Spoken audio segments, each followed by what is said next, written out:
I'm here with Dr. Martha Beck, professor of philosophy, Lyon College. Dr. Beck, you've thought a very long time about feminism.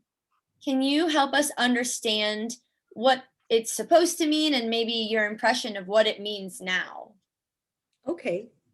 Um, for thousands of years, human beings believed that men, by nature, are more capable than women. They're capable of philosophical thinking. Until fairly recently, there was a common assumption that only men can really think theoretically. Then there was an assumption that only men can be leaders because they can think in these complex ways.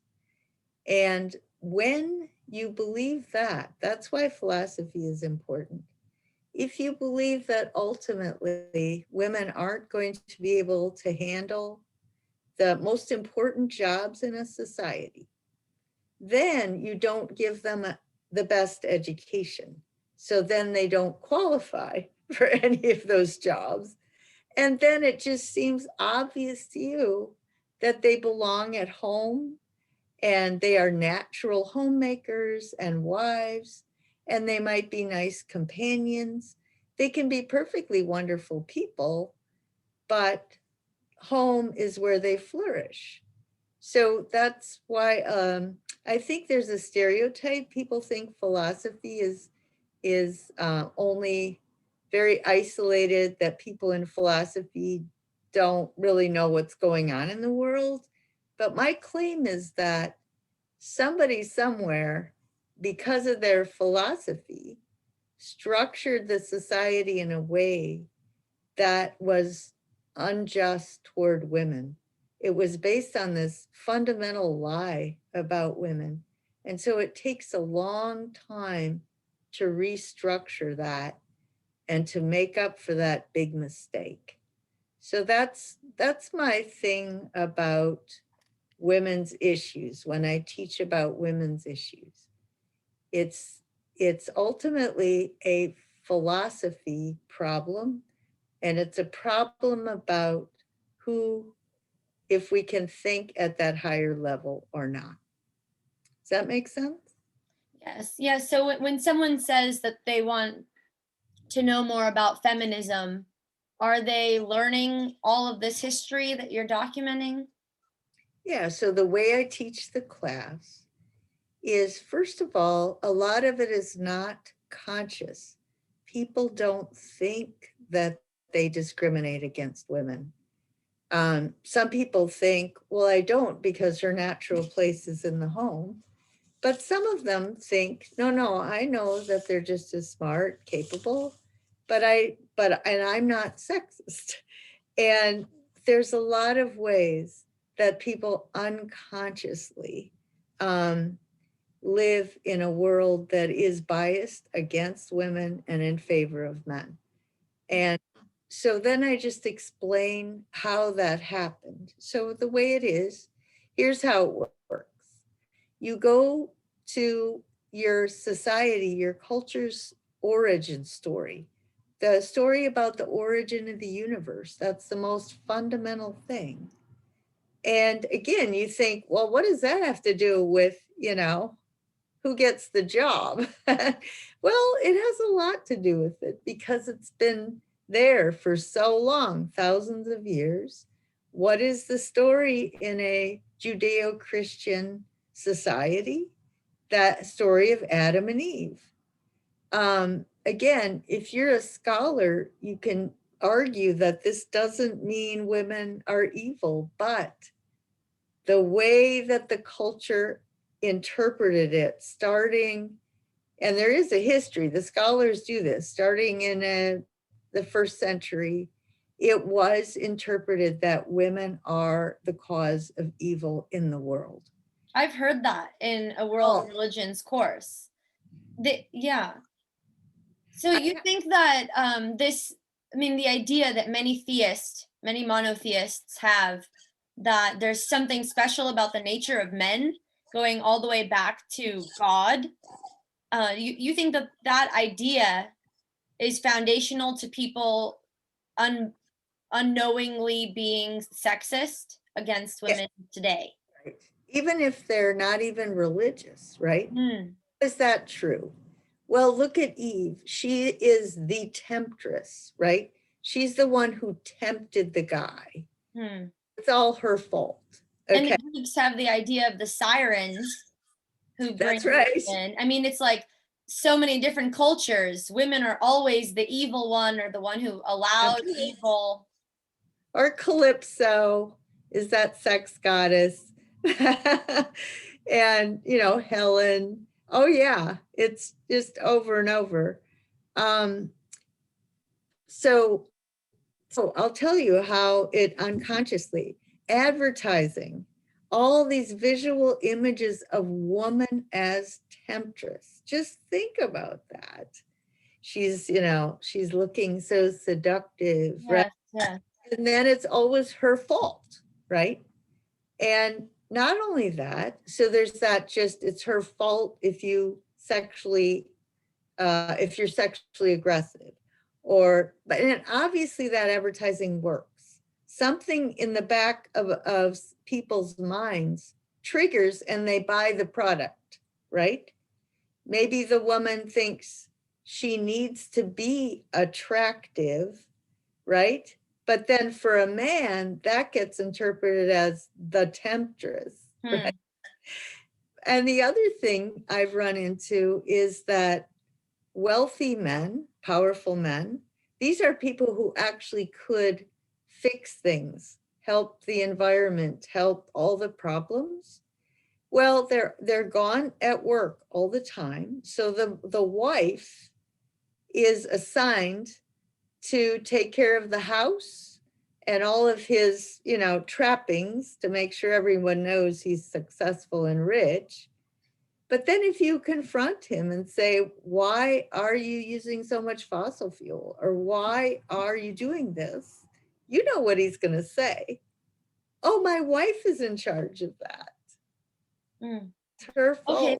so let me bring us back to where you were going before I interrupted you with all the different ways in which it comes up in reality that there's this underlying belief that men are by nature reasonable and leaders and women are by nature homemakers. You were telling me a story about that historically, and so you gave us the origin. And can you describe how that's going on today, more so with the idea of feminism? Isn't there a change today? Do we look at this differently today? Well, that's a good question because in the 60s, you remember I don't know if you know, there was a stereotype that feminists were burning their bras. Yes, I learned about this in my history book, actually.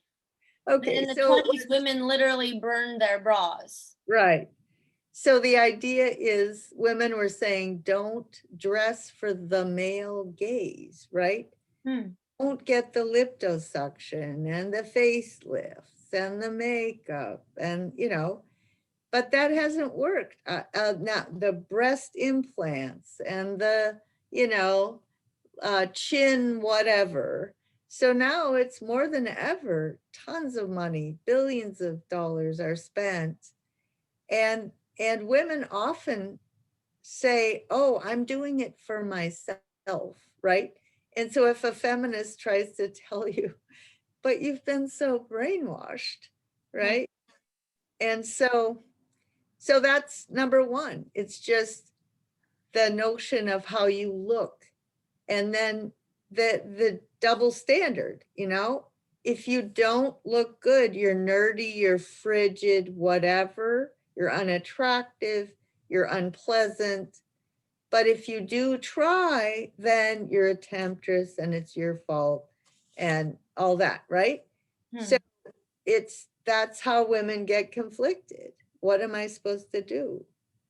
Um, and that in the 60s, there were women who were trying to model, don't dress for a man, you know, just be comfortable. Don't wear makeup. Don't get your hair done all the time. Is that one of the waves of feminism? Yeah, that was one, and it didn't, there's been all this pushback, um, which is sad. But one thing, I'll tell you one thing, there were mini skirts were big in the 60s. And then I don't know, 20 years later or something, the corporations tried to bring mini skirts back. And women just said, no way, Jose. And I know that because I have one of those pear-shaped bodies. So my legs are chunky and I didn't want to go back to mini skirts because that was what I had in high school and that was not flattering for me.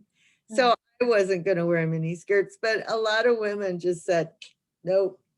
But there's just a lot else that has gone backwards. The breast implants, that's really big. So is going forward this new trend where now we don't even question when a woman wears pants, but just 70 years ago, women didn't typically wear pants. No, not only that, I remember I was, I think, a junior in high school when the dress codes were considered illegal. I remember the first time I ever saw a girl in my high school in a pantsuit, right? It was just, but there are other things. Like I remember the first time I saw a non-white model, right? And it just threw me. But again, we don't think twice about that. No.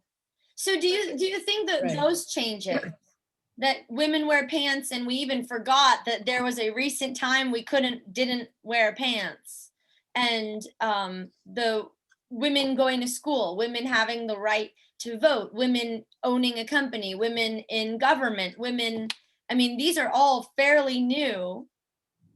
Right. So when I was in high school, Mhm.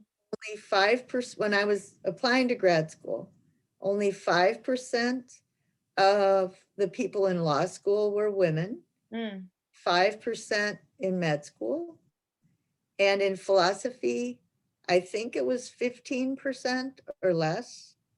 It still isn't 50, because I don't know, there's other things you can do if you're smart.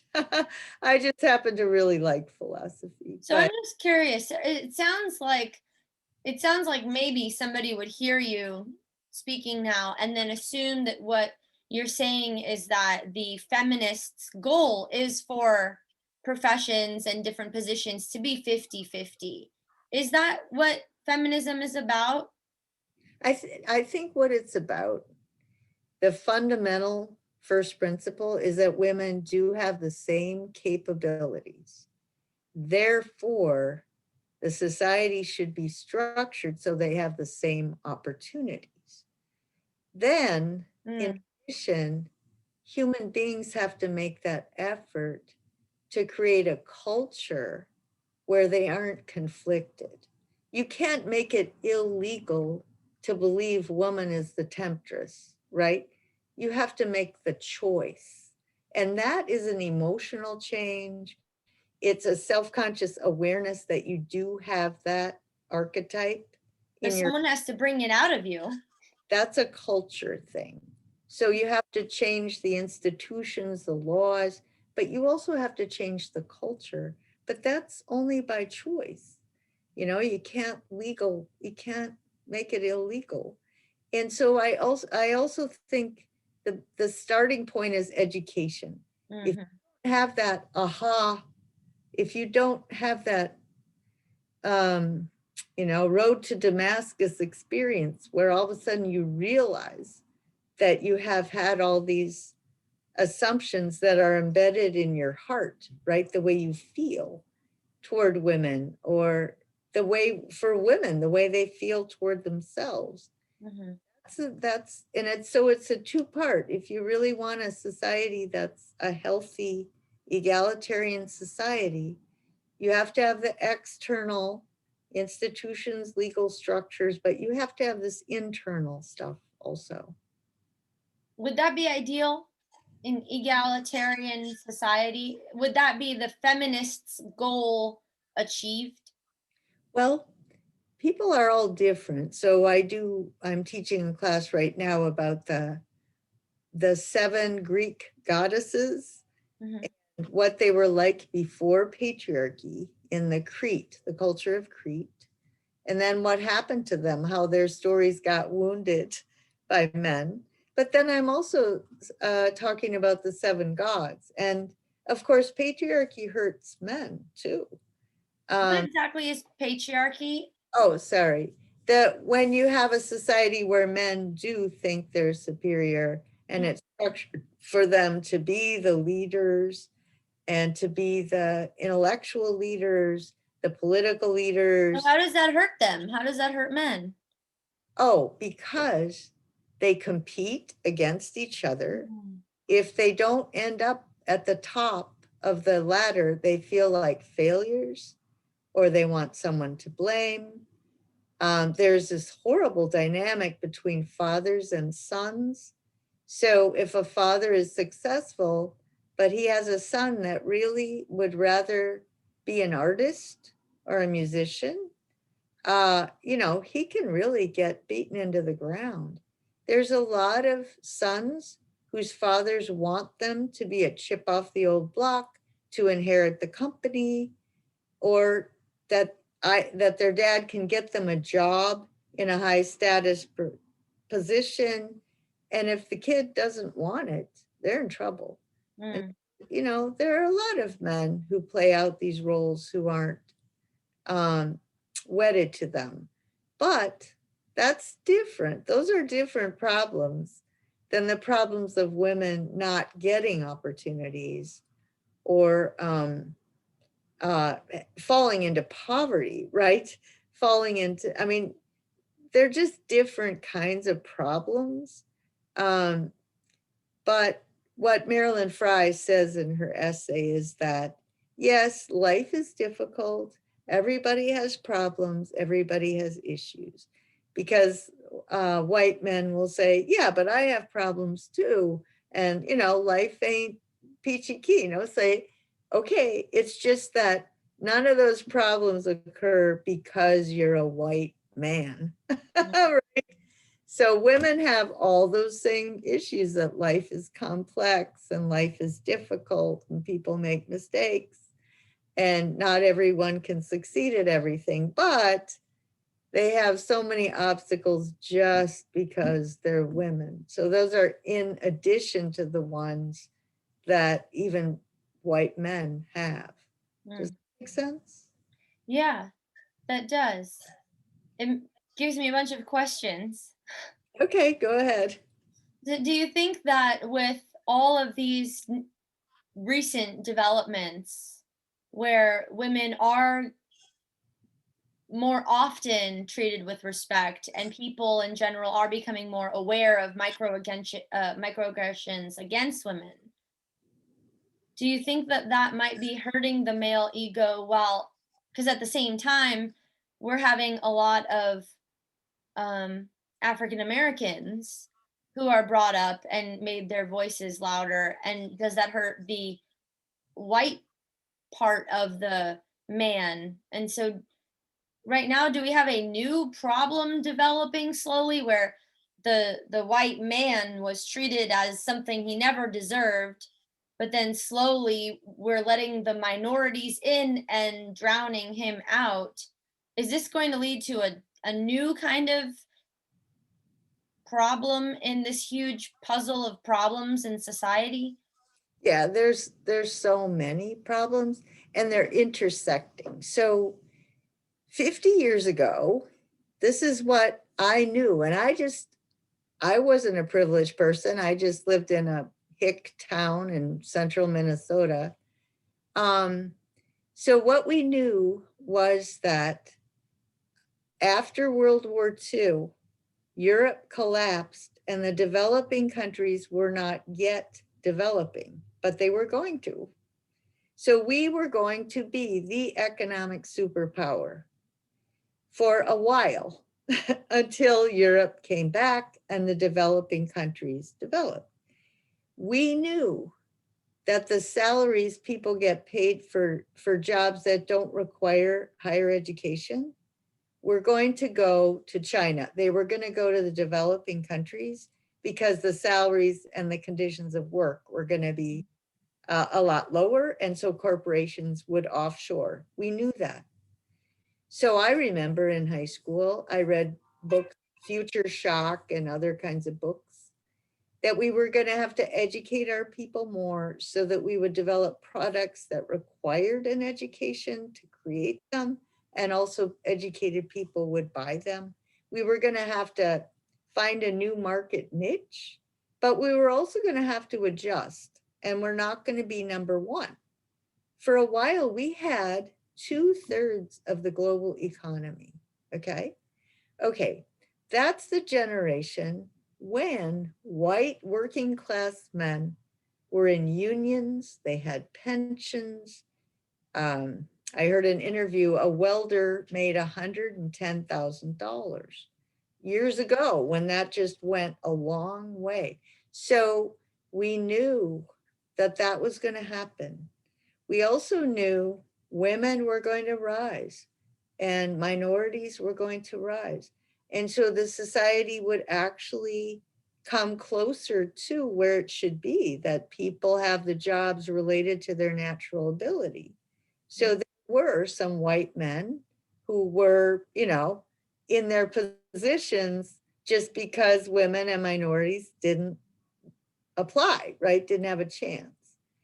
But the real problem is the super rich on the top. I think the biggest problem still is super rich white men shrinking the middle class for working class white men. And then there's also the white women who are on the side of those super rich. And then there's the minorities who, so that's the huge animosity going on. And then feminism, or women's issues, gets tied in with these other big problems of the shrinking middle class, because then women who did have a lot of natural ability start having opportunity, and then they're resented by white men who are losing their spot. So status anxiety is a big problem, a loss of status. So it is important to keep all this stuff in mind. It's just that you have 15%, that the top 15% are either going to lead and going to help nurture a middle class, going to weave people together, going to set things up so that they depend on each other in positive ways, or they're going to pit people against each other. They're going to take every advantage to get people to blame each other, people at the bottom, and then walk away with more money because people are distracted. So that's a very important dynamic that's playing out right now. And so women's issues get tied up with that. There are women defending, obviously, a president whose attitude toward women was pretty bad, right? It didn't bother them. There are women who are falling head over heels to become as macho as they can, as anti-feminist as possible. There was one woman in the Congress, she's got 4 sons and she's got, I don't know, dozens of guns in her house, and she's really proud of that. It's just, so there are plenty of women who don't criticize. They just are wannabe. They want to fit the stereotypes. They want to be the new Jane Wayne, so that there's a reaction against what feminism originally was, a critique, not just of sexism, but also environment and class and American attempts to dominate the world and build an economic empire. So they were critiques of the society as a whole. And yeah, and now, especially since 9/11, political operatives have included anti-feminism among the bad guys. And so we've got this polarization that goes on. But every woman I've taught, though, whether they call themselves conservative or liberal, or they say, I don't even think about politics, I just ask them, do you think you should be able to go to college? Do you think you should be admitted at the same criteria as a man? Do you think you should be able to go to law school, med school with equal criteria? Do you think you should be able to get a job without any discrimination? Do you think you should be able, of course, yes. But that's what the feminists did. That's exactly what those women did. And they got trashed for it, and they got demonized for it. And so I was pretty oblivious in college. But as I got older and I started running into these things, I really started to appreciate what those women did, how they'd been stereotyped completely falsely.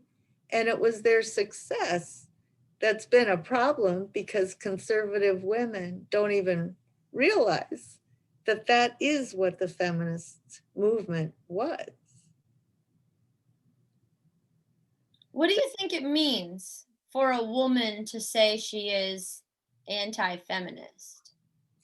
Well, some of them think, oh, feminists are just promiscuous and they dress like whores, and they're low life, right? Some of them think, I don't want special favors, I want to apply for a job on equal terms. And the feminists, want special favors. Or I like men. I'm not a man hater, right? I mean, I do, again, I ask my students the first day of class, what do you associate with that? And they say on their Facebook page, it usually means promiscuity. I've heard that too. It's really sad, because it took so much work to give women an equal shot at education and careers, and to have it reduced to that is really sad. Yeah, people don't realize, I think, that it wasn't even until 1919 that women had the right to vote in this country. And I've asked people, when do you think that, that happened? And there's crazy answers. Like Well, in the 1800s. yeah. And also after that, for about 50 years, there wasn't much. Right. Yeah, I didn't even know what to put, because the Congress passed it in 1919. It wasn't even added to the Constitution until more than a year later. And then it was years until it had any effect on laws in companies. And I guess you're saying it's not even clear if it's gotten into people's heads yet or not. Right. No, here's another question. So there's no constitutional for the equality of women, right? So the reason there isn't, one reason, is the civil rights movement. The civil rights law has in it the word sex. So the law was, you can't discriminate based on race. And then it was Jesse Helms, who was this old Southern senator, who put the word sex in with the goal that then it wouldn't pass. That was his goal, is that if you put that word in, people will be against it, and then it won't pass the legislation. Well, it passed. The trouble is, now I want you to answer this. After it passed, how many years do you think it was before anybody, it even occurred to anybody to take a case to court? Probably at least 5 years. 20. Wow, that's insane. Okay. And then when Ruth Bader Ginsburg, she's famous. She took these cases to court, but those are all, first of all, they're after the Civil War, the 13th, 14th, and 15th Amendment, because before that, we weren't equal. And we have now the majority of Supreme Court justices, including a woman. Their jurisprudence, their way of thinking about their decisions is based on the founders. And, the liberals say no. I mean, our country fundamentally changed after the Civil War. And so their jurisprudence starts with the amendments that really tried to treat people equally. And even after that, there was Jim Crow and all this stuff. So then we had the civil rights legislation. And again, nobody took it supporting women for another 20 years. And so it's just, that's what I mean by unconscious. Does that make sense? I mean, I think that you're saying people today don't even know the history, don't even understand. It's not on their radar, out of sight, out of mind, out of textbook. Not in front of my eyeballs. Okay, Sahar, I'm going to ask you a question. Do you think it's possible for a woman to accuse her husband of rape? Yes, okay. I do. When do you think that law passed? Probably in the 70s. 1994. Wow, that's terrible. So until recently, I could look at my class and say, which one of my students is the result of rape, right? Marital rape. Could have been, yeah, because they're born in the 90s or early 90s, Right. 80s maybe. And then also, I had my students write myths about themselves, and 2 of them knew that they were the product of rape. Wow. So anyway, that just shows you how recently these things are. And then how, even though it's legally on the books, psychologically, people still fall back to things. And it's not in the books. I mean, I'm a part of the No Child Left Behind public school system, and I've been put through the education system not knowing that, or not remembering it, or not learning that it was important to learn it. And I had this on a flashcard that women didn't get the right to vote until 1919, and I didn't even know about the impossibility of a woman saying her husband raped her. And that just strikes me as intuitive. That's right, because laws matter. And that's, again, the dynamic relationship between the laws and institutions and the culture. So Martin Luther King said, I can't make you like me, but I can make you treat me better. And so the hope is that his children will go to a school where the teachers insist on equal treatment. And so 1 or 2 generations later, you can actually fix it.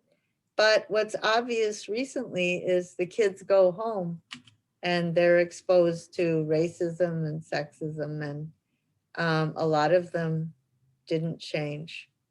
But still, a higher percent every generation are less racist and less sexist. What exactly does sexism have to do with feminism? Can you make those come out for me so I understand them better? Okay. So sexism is that you think women are by nature inferior, or they're spiritually inferior, or they're emotionally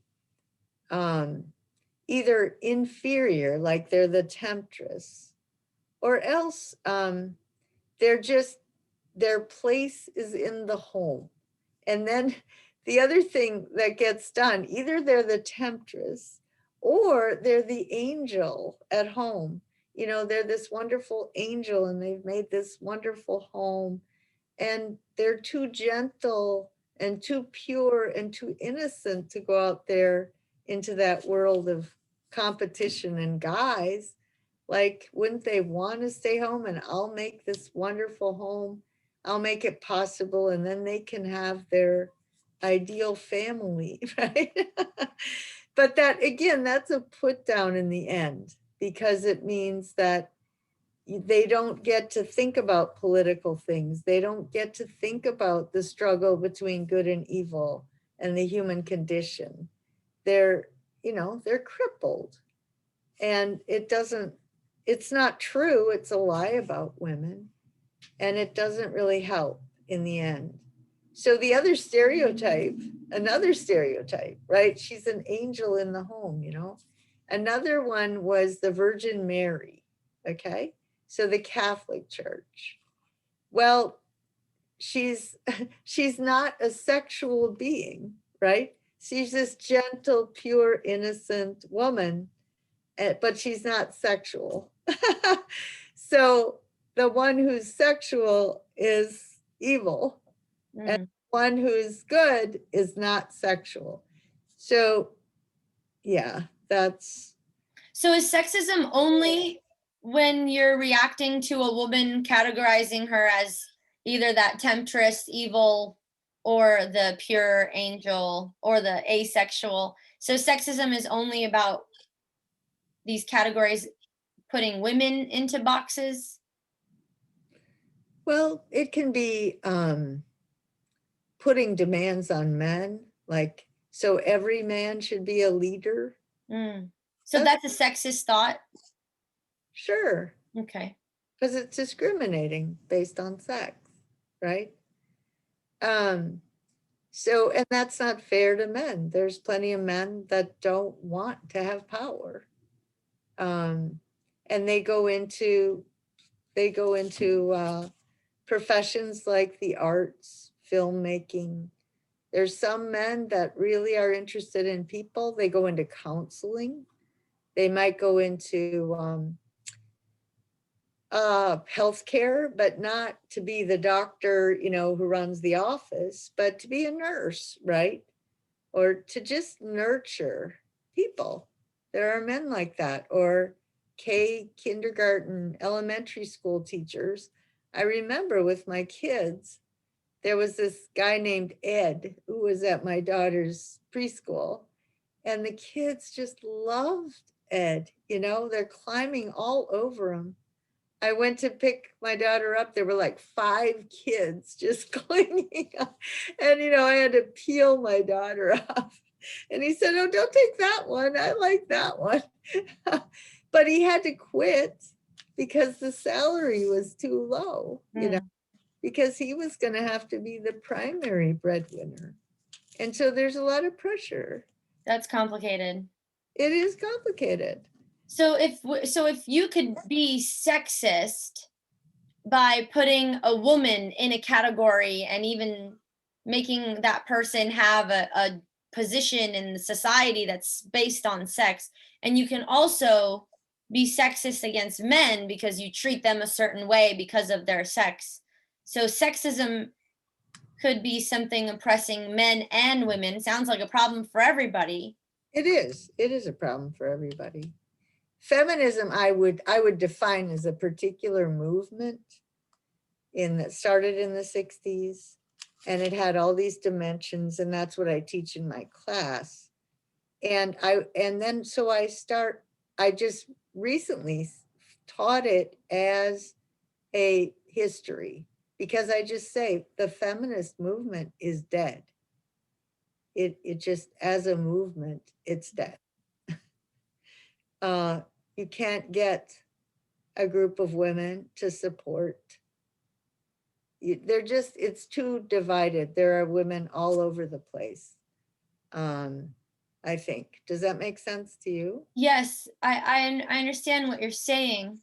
So do you think it's because women are internally divided that they are also all over the spectrum when it comes to beliefs, because some internalize the patriarchy, some reject it, but they're not listened to because feminism means raging B word and all of this. And also there's an old pattern represented by the goddess Athena, who likes to hang out with the guys, and she knows how to exercise power. These are the women who go into politics. But she's a father's daughter, and she doesn't understand women who want to be mothers, or, women who want to run a town. Okay, Hera, the wife of Zeus. There used to be women who would marry the CEO or the mayor or something, and then they would run the library board, the school board, the hospital board. They would have charity balls, and they would really improve the quality of life. They might set up a tutoring program. They could do a lot of stuff because they didn't have to have a job. But most of those women now have jobs. And now a lot of them, of course, worry that their husband is going to ditch them for a younger woman too. And so they want to have a job, right? They're not, no matter how wealthy they are, they're insecure about that, which is really unfortunate. I know where I live in these little towns, what's happened because of that vacuum, there's nobody doing that. There are some very, very right-wing conservative Christian women who stay home, right? And they get on the school board, right? And they decide what books get ordered for the library, and that's not good, right? But anyway, my point was that women, there's different kinds of women, and there's different kinds of men, and we should recognize that and let everybody achieve what comes naturally to them and make a contribution to the society. But the concepts of rights doesn't discriminate, right? And that's, so there's an advantage in having a language, no discrimination. And then there's an advantage in, wait a second, people really take pleasure in different things. They feel fulfilled in different ways. And we should find a way. But one example of what I feel is unfortunate is that both men and women who are nurturers, they really just want to take care of little kids, or they want to take care of dying people, or they're just nurturers, right? That's where they feel comfortable. They don't get paid very much, right?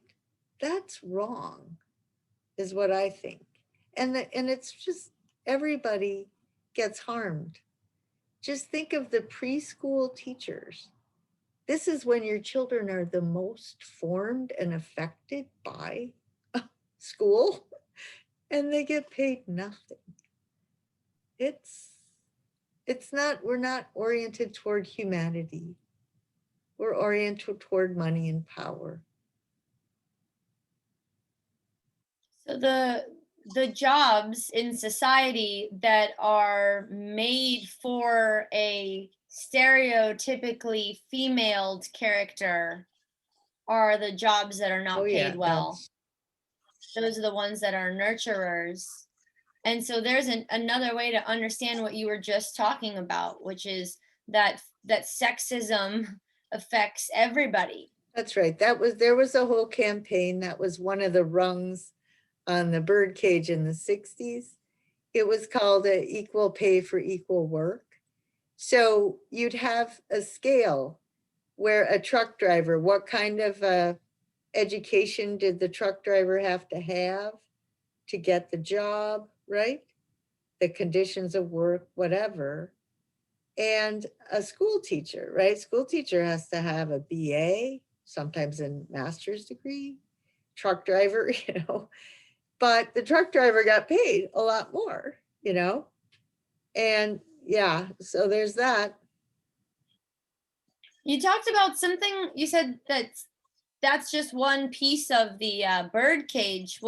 What's the bird cage you're giving Okay, an allusion so to? let me start out with what I started with, the story of Adam and Eve.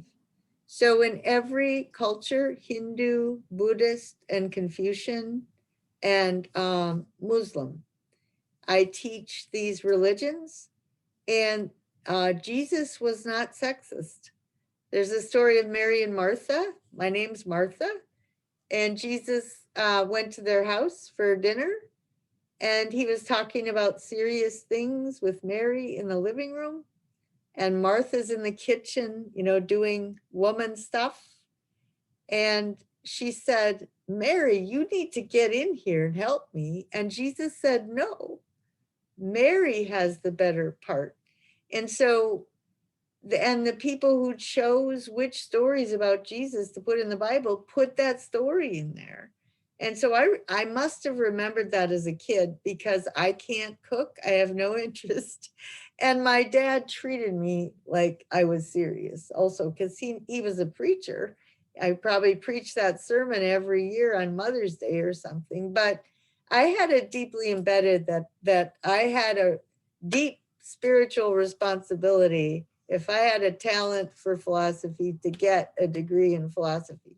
So I felt really a lot of religious guilt if I didn't.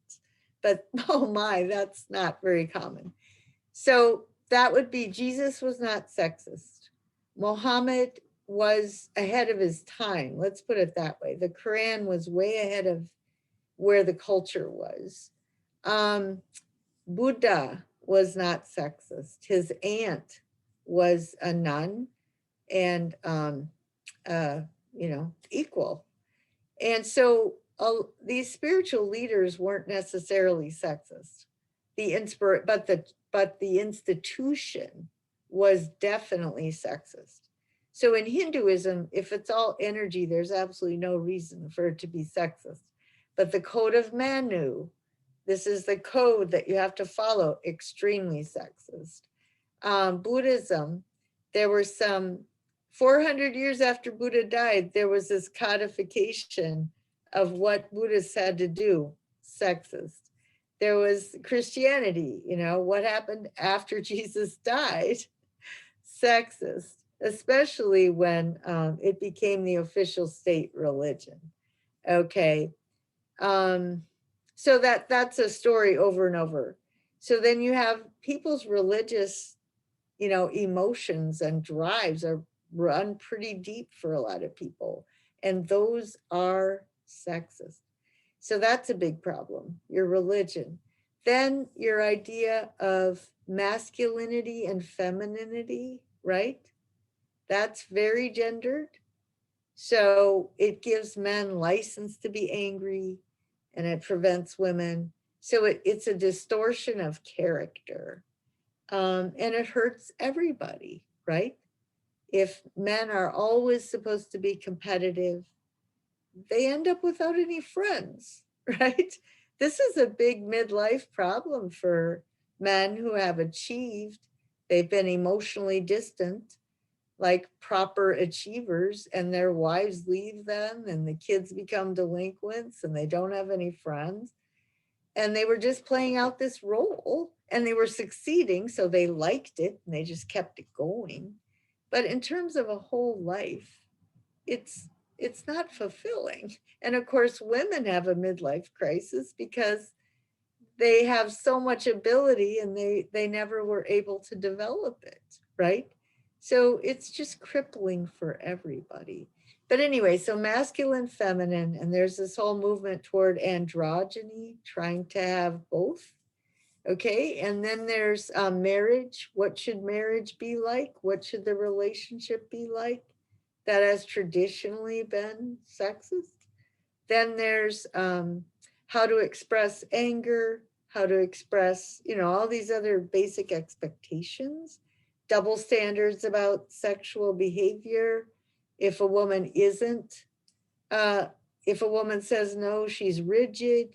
If she says yes, she's wicked, right? So there's double standards on sexual behavior, double standards on drinking, double standards on eating, how overweight you can get, double standards on anger, double standards on how ambitious you should be, double standards. So, I mean, it goes on and on and on. And then then you have marriage, what the expectations are. Can you maintain an equal marriage? Or what kinds of inequalities? And then marriages are, you have before you have kids, while you have kids, after the kids are gone. Most marriages these days don't last through those, because those are radical shifts. And so you have to, that's hard. So then who raises the children, right? Child raising, homemaking, and still women have the lion's share of the work once they get home from work. Women still do more of the errands and more of the childcare, and it's wearing on you. I mean, it's not trivial. If the average is that she does an hour more a day, that really adds up over 20 years, and it makes the kids expect their mom to do the dirty work. It's just not healthy. Then you have education. How does the educational system work? Well, women are wired, because they have kids, to be sensitive to people. That's a survival thing.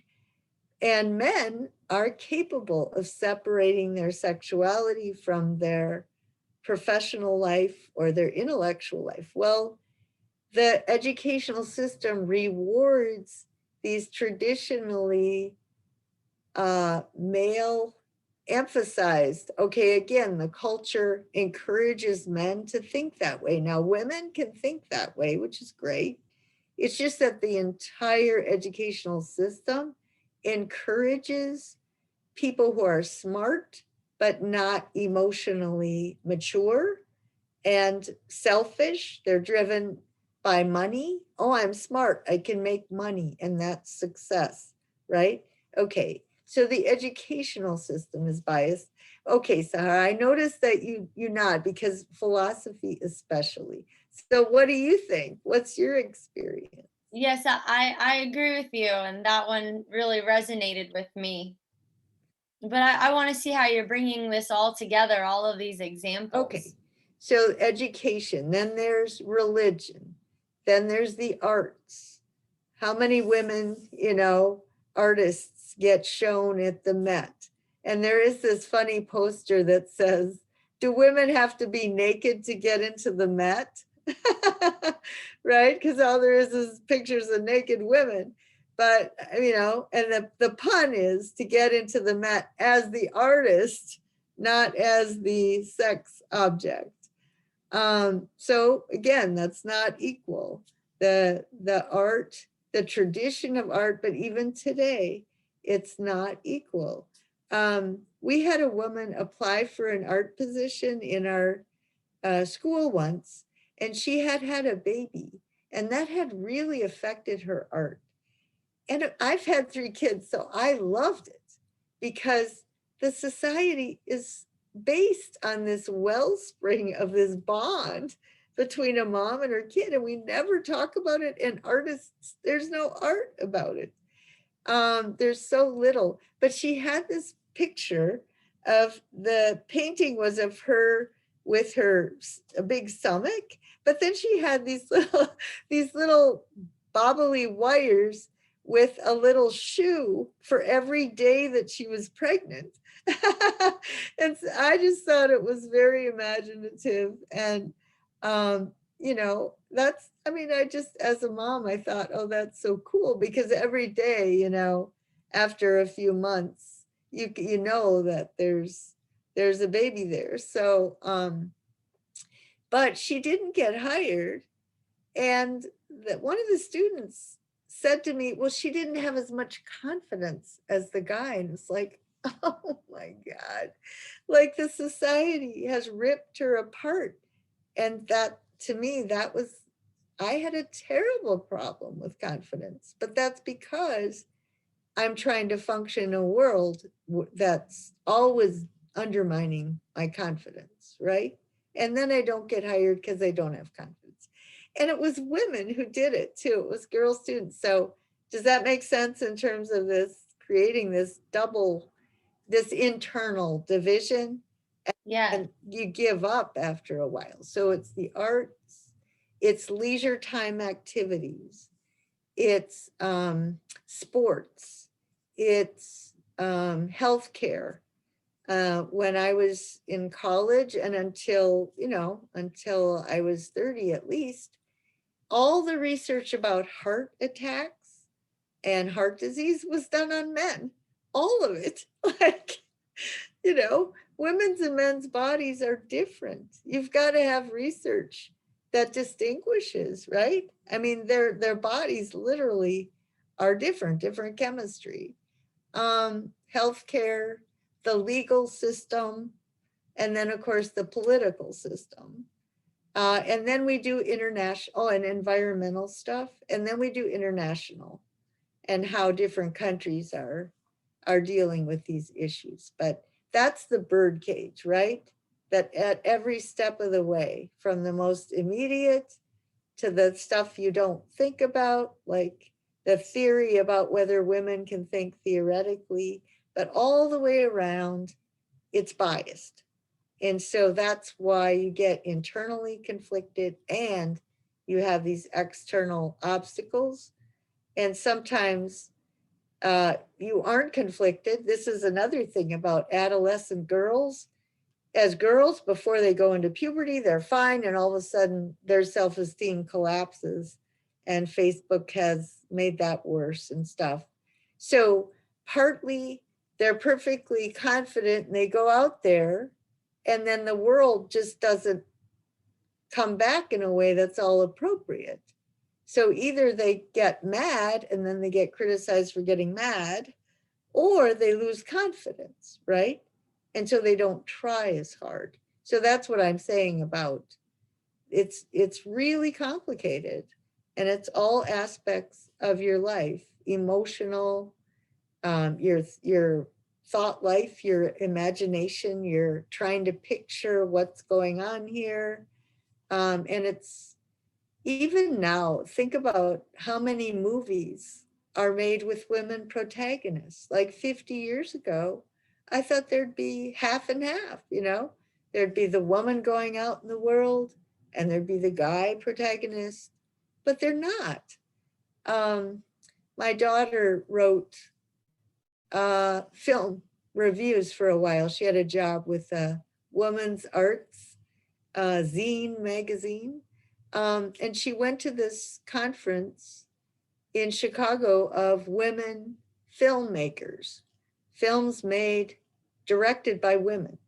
And her reviews said almost all of them had the damsel in distress and the hero guy that came and saved them. It's like, right? That's terrible. Oops, I can't hear you. Yeah, sorry. It's helping me understand something that you said in a YouTube video that I watched of you. So I wrote it down in case we would get to it. You said in your video, in your paper, that systematically women are internally divided and externally marginalized so that they lack desire and opportunity to take on major careers, and instead they're the homemaker. Can you help me see what do you think is the externally marginalized portion? Because you told me a lot about the internally divided and the systematic problem, but can you tell me more about the externally marginalized? Okay. So in philosophy, to give one example, I naturally think theoretically. I have since I was young.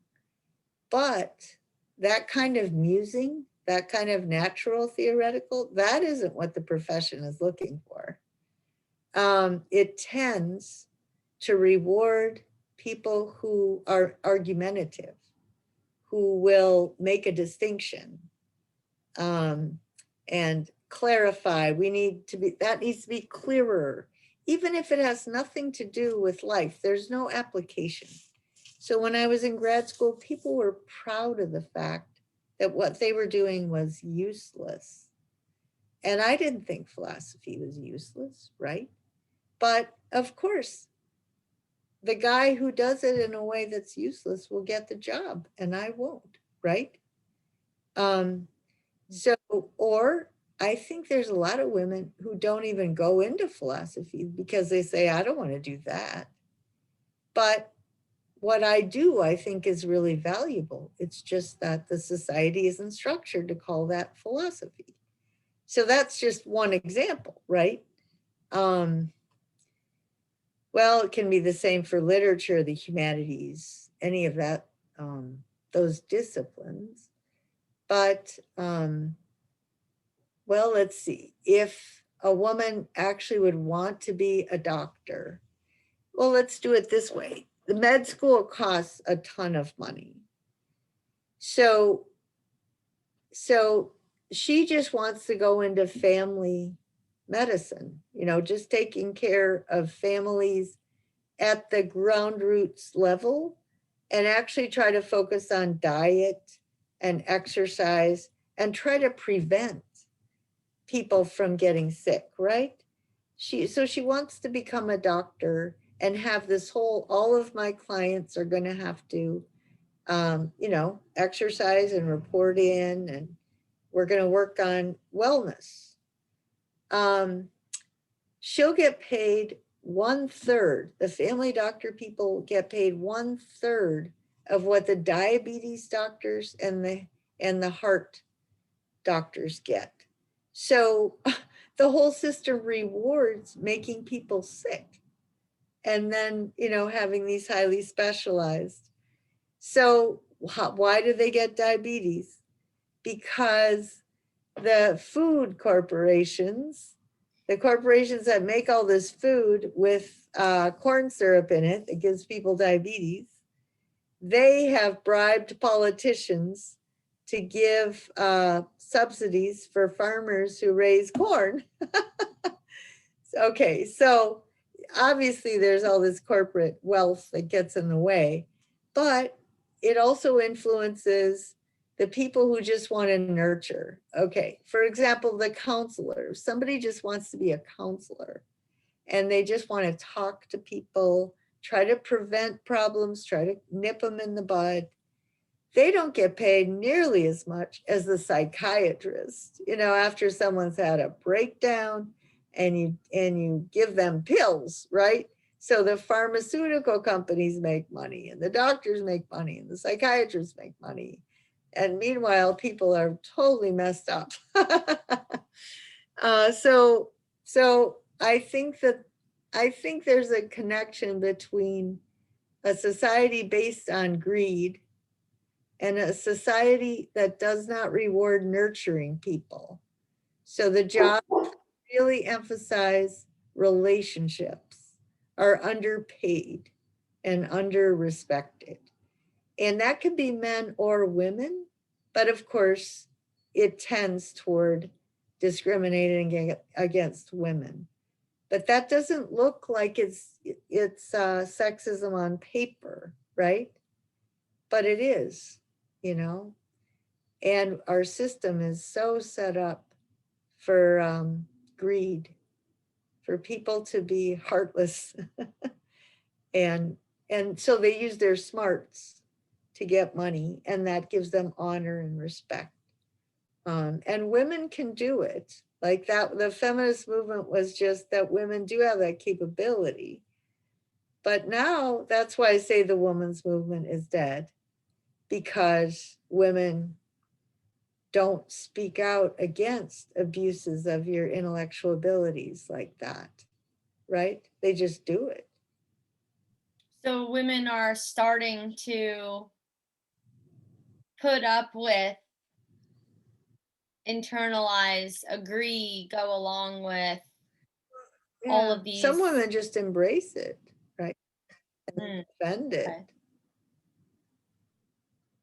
So I think that's sad. So I'm curious, what do you think? Well, so I'll say this first. You said it is more difficult for women to get what societies have. Right. For example, you said money, status, education, power.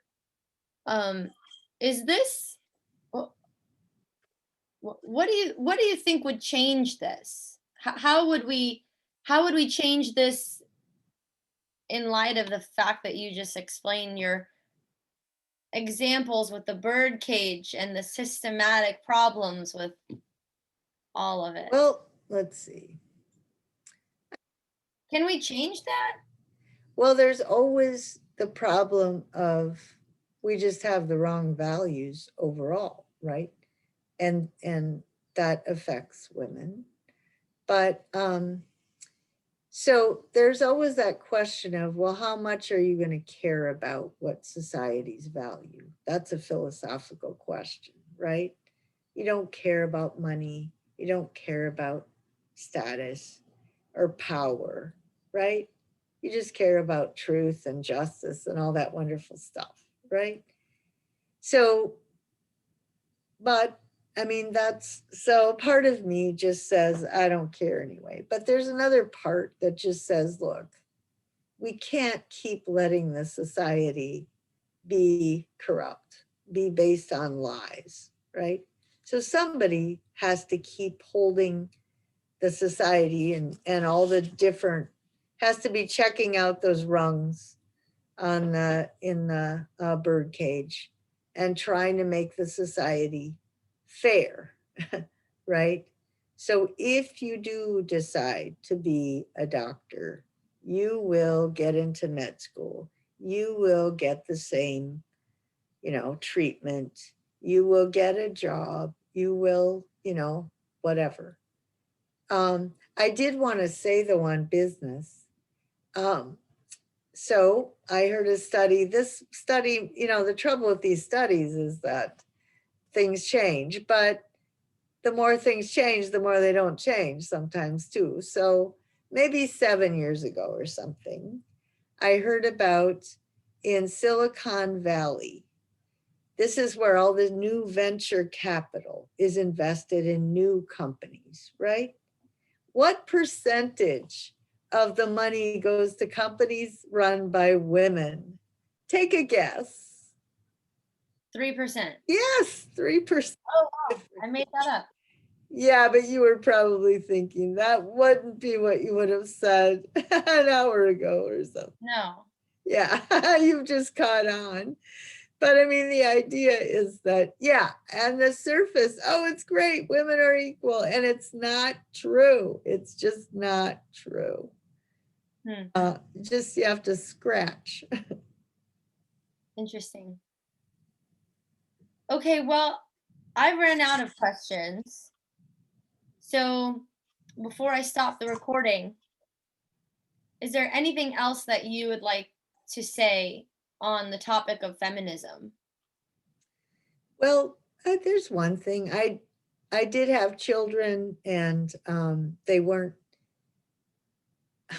I mean, once you do that, you're really in trouble because you're always in a bind. But I do think that that whole nurturing, that's the wellspring of society, right? It doesn't have to be a woman who does it. But the first 7 years of a kid's life is when they really learn to relate to people, right? And because we don't value that, everything else gets poisoned.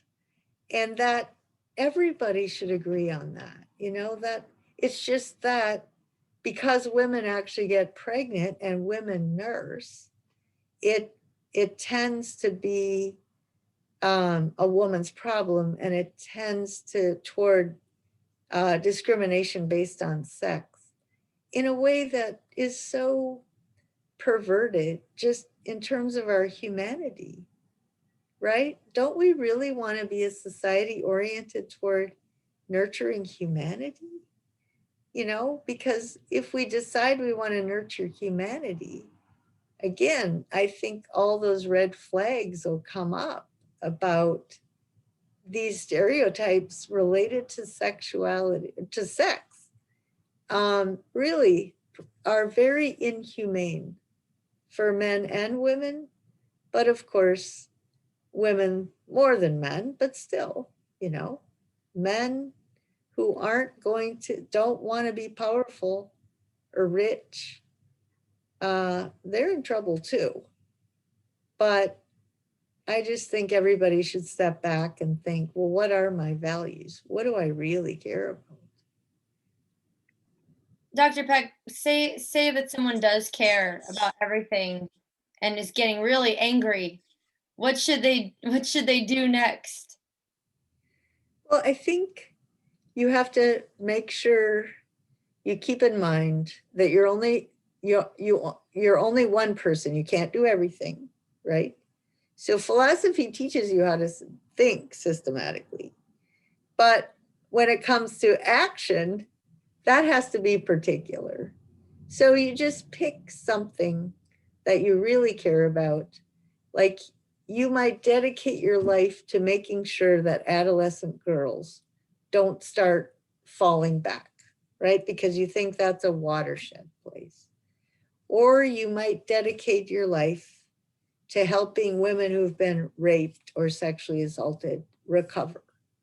Or you might dedicate yourself to mentoring, well, whatever profession you go in, make sure you're going to mentor younger women into that profession. So, for example, Sahar, whatever, if she wants to come and talk to you about something, anything, that's great.